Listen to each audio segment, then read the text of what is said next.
Ay aw bisimila an kunnafoni senkilinw kɛnɛ kan Bamakɔ News TV sanfɛ min bɛ ka lase aw balimamuso ani aw denmuso korotunbagayogo fɛ. Kunnafoni daminɛna ka sanga ni san laban ɲɔgɔndɔn ye n'o ye DEF ye. A bɛ ye k'a fɔ ko l'école karamɔgɔ 18 kɛrɛnkɛrɛnnenya la minnu ye conseiller d'orientation ye olu kɔni welela fanga bonda la ka sababuya kɛ u ye DEF kɛla maa 200 olu ka notes bayɛlɛma. A yirala k'a fɔ ko nin ko in kɔni a bɛ nɔgɔ don min ye an ka examen yɛrɛ koɲɛw la.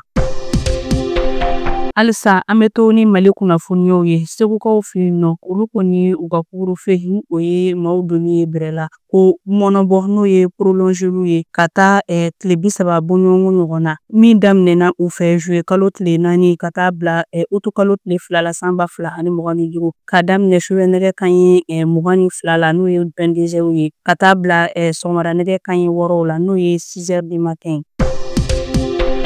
Mali jamanakuntigi ni o ye Général d'armée Assimi Goïta ye ni ale de fana bɛ farafinna cɛncɛnkan jamana 3 jɛɲɔgɔnw AES ɲɛma. Ale ye laseli kɛ ka sanga ni kunun don ye juillet kalo tile 4 san 2025 laseli in bɛ tali kɛ AES jamanakuntigiw ka lajɛ tako 2nan min bɛna kɛ décembre kalo san 2025 Bamakɔ n'o ye Mali faaba ye.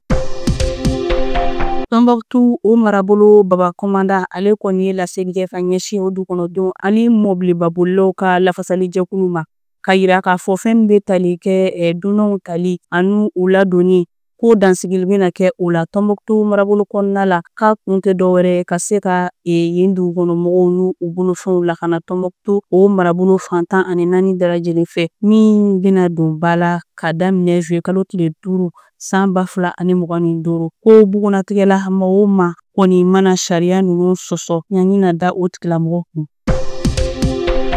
An ka Mali minisiri ɲɛma ni mara caman bɔli minisiri fana don Général de division Abdoulaye Maiga ale kɔni seginna Bamakɔ ka sanga ni kunun jumadon ye juillet kalo tile 4 san 2025 ka bɔ Espagne jamana kɔnɔ kɛrɛnkɛrɛnnenya la Séville o du kɔnɔna la. An ka premier ministre ale kun taara lajɛ ba dɔ ta ko 4nan de kɛnɛ kan min bɛ musakakow ɲɛtaw yiriwaliw kan an ka jamana kɔnɔna na. Ale tun nɔna bilalen don Assimi Goïta ale tɔgɔ la. Général de division Abdoulaye Maiga tun bilasiralen don ni gouvernement ma kɛrɛnkɛrɛnnen tabayɛnɛw dɔ bɛ tali kɛ conseiller diplomatique du chef de l'État ani ka fara a ka cabinet membre minnu tun bɛ AES jamanaw tɔgɔ la ani kumaɲɔgɔnya dɔw tɛmɛna ani dɛmɛbaa jɛkulu dɔw ni ɲɔgɔn cɛ. A segilen kɔ Bamakɔ a kunbɛra gouvernement ma caman fɛ.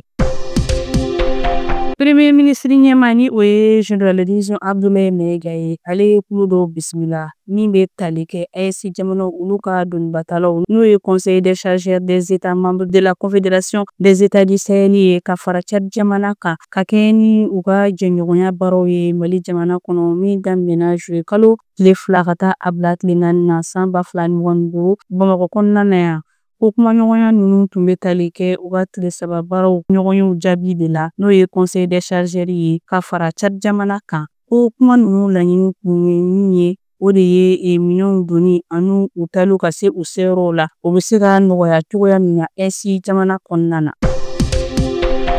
N'an ma kunnafoniyaw kuncɛ ni kɔ ka kibaruyaw ye l'Union africaine et monétaire ouest africaine n'o ye UEMOA ye ale kɔni dabali bannen don ka kɛɲɛ ni mankan min bɛ ka tɛmɛ Alassane Ouattara ale ni Ibrahim ni ɲɔgɔn cɛ n'o ye Côte d'Ivoire jamanakuntigi ani Burkina Faso jamanakuntigi ye. Côte d'Ivoire jamanakuntigi Alassane Ouattara ale kɔni ma sɔn Burkina jamanakuntigi ale ka bila kulu dɔ ɲɛma ni o bɛ tali kɛ conseil des ministres de l'organisation o faraɲɔgɔnkan min kan ka kɛ juillet kalo tile 11 na ta san 2025. Ni ne bɛ dan sigi bi an ka kunnafoni senkilinw na aw ni ce aw ka ɲɛmadali ani aw ka kulumajɔw la aw k'an bɛn don n'a nataw la.